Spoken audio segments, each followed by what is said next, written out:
Mengapa dalam Al-Fatihah Al-Quran memilih susunan Iyyaka na'budu wa iyyaka nasta'in? Kali ini kita akan mengupas sentuhan-sentuhan bahasa dalam ayat Iyyaka na'budu wa iyyaka nasta'in. Karena normalnya itu adalah na'buduka wa nasta'inuka. Jadi objek itu di mana-mana, itu normalnya adalah ditaruh di belakang. Misalkan saya makan nasi. Nasi ini objek yang dimakan, oleh karenanya ditaruh di belakang. Dalam bahasa Inggris, bahasa apapun, bahasa Arab normalnya adalah objek ditaruh di belakang, disimpan di belakang. Tapi mengapa ini objek ditaruh di depan? Yang tadinya na'buduka, kami menyembah kepadamu, kemudian Al-Quran mengubahnya, memilih menjadi susunan Iyyaka na'budu, kepadamu kami menyembah. Kenapa? Dalam bahasa Arab ya, ketika objek ya ini dikedepankan, itu menumbuhkan makna lil hasr, makna pembatasan, eksklusif, artinya menjadi hanya kepadamu kami menyembah. Mengapa demikian? Ya. Karena jika kalimatnya masih normal, na'buduka, kami menyembahmu, ini masih memiliki kemungkinan bisa dihubungkan dengan kalimat lainnya. Misalkan na'buduka, wa na'budu syam, wa na'budul qamar, dan lain sebagainya.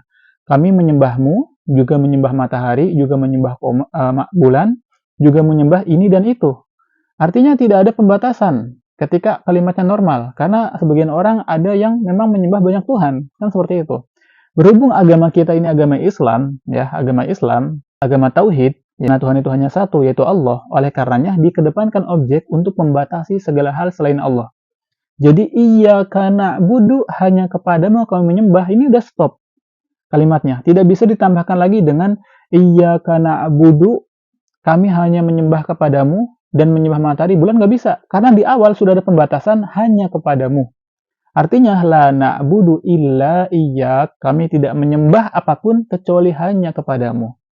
Nah, jadi ini adalah kalimat kalimat menunjukkan tauhid ya, bahwasanya segala sesuatu selain Allah tidak ada yang pantas untuk disembah kecuali Allah. Karena Allah adalah Tuhan, satu-satunya Tuhan. Huwal ahad, as-somad, lam yalid wa lam yulad wa lam yakul lahu kufuwan ahad.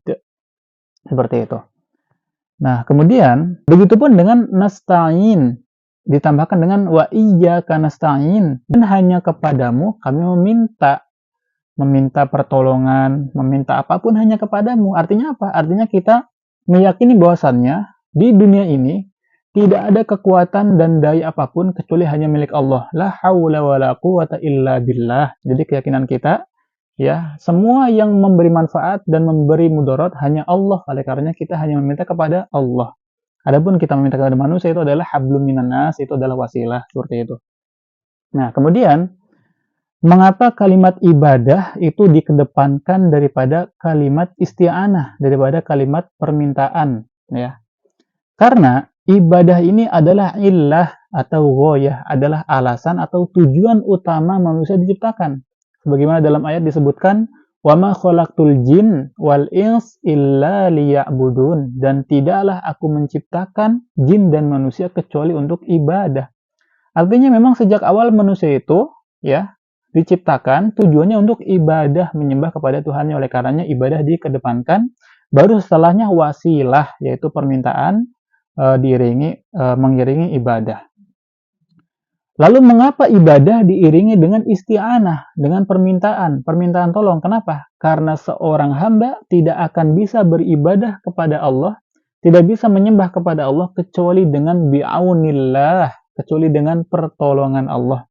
Kita semuanya tidak bisa beribadah kepada Allah kecuali dengan pertolongan Allah, dengan hidayah Allah, dengan iman Islam, semuanya adalah pemberian Allah, pertolongan Allah. Semuanya kan kita bisa beribadah ya karena Allah memberikan pertolongan kepada kita, kekuatan untuk bisa beribadah.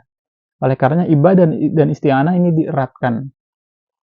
Nah, kemudian ya, permintaan ini stop di wa iyyaka nasta'in, dan hanya kepadamu kami meminta. Tidak dilanjutkan dengan permintaan harta atau permintaan dunia atau permintaan apapun.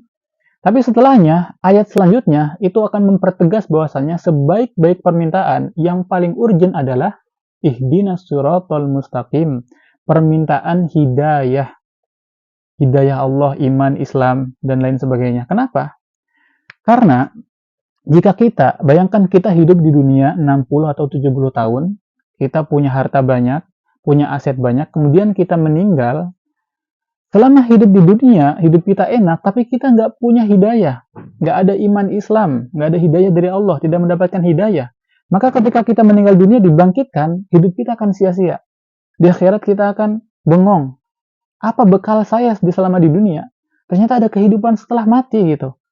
Ya, dan kehidupan ini setelah mati berkaitan erat dengan hidayah, iman dan Islam. Artinya oleh karenanya Allah memberikan kepada manusia, mengajarkan bahwasanya sebaik-baik permintaan adalah yang paling utama, utamakan ihdinas siratal mustaqim, hidayah dulu. Karena jika manusia sudah mendapatkan hidayah, iman dan Islam, itu apapun yang dikerjakan itu menjadi ibadah. Punya uang, selama dia ada iman dan Islam, pasti uangnya akan digunakan dalam kebaikan. Bekerja menjadi ibadah, menikah menjadi ibadah, belajar menjadi ibadah. Semuanya akan ditulis, tercatat menjadi ibadah karena sudah mendapatkan hidayah iman dan Islam. Jadi seperti itu. Nah, baru setelah mendapatkan hidayah nanti semuanya nyusul. Nah, seperti itu. Sebagaimana Rasulullah itu mengatakan dalam sebuah riwayat, al-kaisu man dana nafsahu wa amila lima ba'dal maut wal ajizu man atba'a nafsahu wahawaha. Jadi orang yang cerdas, orang yang pintar, orang yang visioner, itu dia akan mempersiapkan segala hal untuk kehidupan setelah mati, kehidupan yang panjang. Ya, karena di mana-mana orang yang cerdas visioner itu selalu menyiapkan yang di masa depan. Hari ini kita punya makanan tidak bisa dihabiskan langsung. Ya, kita mencari makan, mencari harta itu juga untuk hari esok. Ya, untuk anak-anak kita, untuk keperluan kita hari esok. Begitupun seorang mukmin. Dia lebih panjang lagi pemikirannya, bukan hanya memikirkan dunia, tapi akhirat. Ya, kehidupan setelah mati bagaimana? Karena kehidupan yang panjang dan abadi itu setelah mati, kehidupan sebenarnya. Oleh karenanya orang yang cerdas, kata Rasulullah, itu yang memikirkan hidup panjangnya. Ya, masa depan hakikinya. Oleh karenanya, nah, ini sangat penting berkaitan dengan hidayah. Kemudian, kenapa ibadah dikedepankan dan isti'anah permintaan tolong ini diakhirkan? Pertama, ibadah ini kaitannya sangat erat dengan hari pembalasan. Karena sebelum iyyaka na'budu itu ayatnya adalah maliki yaumiddin, ya, menjelaskan Allah dia yang memiliki hari pembalasan. Hari pembalasan ini sangat erat dengan ibadah seorang manusia, dengan amalan seorang manusia. Menyembah kepada siapa seorang manusia, maka itu akan berkaitan erat dengan pembalasan. Diberikan pembalasan di hari kiamat kelak. Kemudian isti'anah, permintaan tolong, itu sangat berkaitan erat dengan ayat selanjutnya. Ihdinas siratal mustaqim, permintaan paling utama adalah minta hidayah. Seperti itu. Karena ketika seorang hamba mengucapkan iyyaka na'budu wa iyyaka nasta'in, itu dalam hadis qudsi Allah mengatakan, menjawab hadza baini wa baina abdi wa li abdi ma sa'ala. Ini adalah antaraku dan antara hambaku, dan bagi hambaku apa yang dia minta.